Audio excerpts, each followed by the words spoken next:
Ito na yung vlog para sa mga nagtitipid na gustong magkaroon ng MTB. Madalas ko makita sa mga MTB groups na may naghahanap doon ng mga 3,000 lang, mga ganung presyo. Ito, sa Big 5 Bike Shop, meron pala sila ditong 3,000 lang magkakaroon ka na ng bisikleta. Ito legit to ha, hindi to clickbait. 3,000 piso na talaga to, saktong-sakto. Okay, quick budget natin tong sinasabi ko sa inyo na 3,000 lang. So itong bike na to, ito yung Clifton. Itong brand na yan, ay napakatagal na niyan bago mag-pandemic, meron na yan.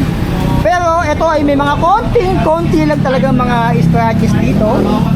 Kaya kita nyo naman yan. Pero kapag naubos to, meron pa silang gent na tika 3,000 lang na MTB. Bukod dito kasi ito ay last piece na. Para sa mga nagtitipid, binigay nito sa halagang 3,000 lang. Naka-internal cable routing sa down tube and left and right. Tapos sa taas, wala. Pero meron dito ang internal. So lahat siya ay naka-full internal cable routing. Pero itong bike na to ay bakal pa. Siyempre 3,000 lang, huwag tayo mag-expect ng alloy na yan. Pero para sa mga nagtitipid, usually pag mga gantong budget, 26er, pero ito ay 27.5 na. Head tube niya ay straight.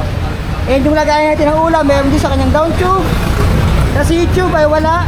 Yung kanyang yung FG naman ito, wala siyang brand alien dahil literal na talagang on the budget lang talaga siya. Well, kulay black lang siya dito. Yung kanyang FD ay swangin. Etong swangin, nakita ko to nung pandemic pa. Ayan, so sa presyong 3,000 lang, huwag tayo mag-expect masyado dahil literal na budget lang talaga siya. Yung kanyang crank, ito ay bakal pa, naka-3-by, yung chain naman niya, ayan. Di ko makita yung brand. And dito naman tayo sa sprocket niya, ito ay thread type pa, 1, 2, 3, 4, 5, 6, 7. 7 speed and yung hub nito ay bakal pa and ball bearing pa yan. Usual yan sa mga budget na MTB na budget natin noong panahon pa ng hapon. Panahon ng pandemic. 160mm rotors, yung brake calipers niya, naka-mechanical pa yan. Yung gulong 27.5, spokes ay 30, 2 pieces. Ito yung alloy na rims niya.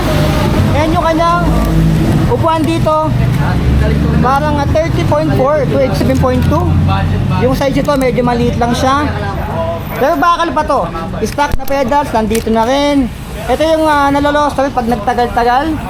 So palitan nyo na lang, siguro pag nalostered na, ganito yung seat post sa Battle Hopper. Na hanggang ngayon, parang, napalitan ko na pala yun, sorry, yung may Battle Hopper.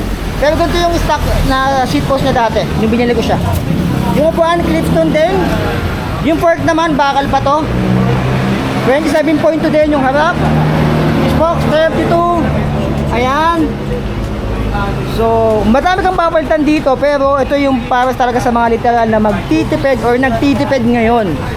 Pang bike to work, bike to school, ito na, yung bisikleta na pwede ko i-recommend sa inyo. Hindi tayo masyado mag-expect kasi nga sa halagang 3,000 lang, eh may mga konting gas-gas siya dito, pero ito ay hindi pa nag-aamay, siguro na stock lang talaga to.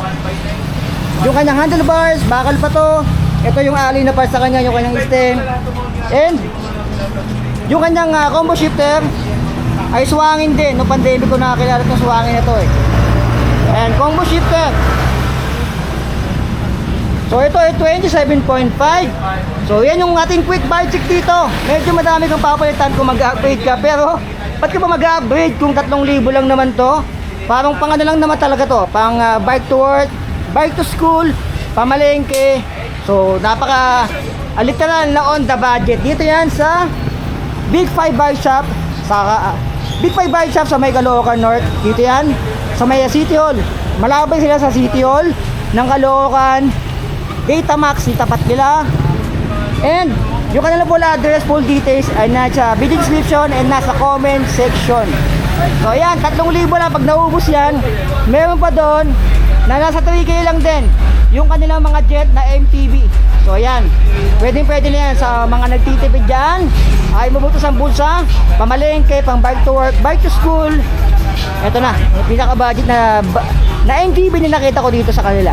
So ayan, Big 5 Bike Shop, yung kanilang full details, yung kanilang number, nasa screen nyo ngayon, nasa comment section, pati yung kanilang Google Map location. So Pin kayo sa kanilang Facebook page, Big 5 Bike Shop.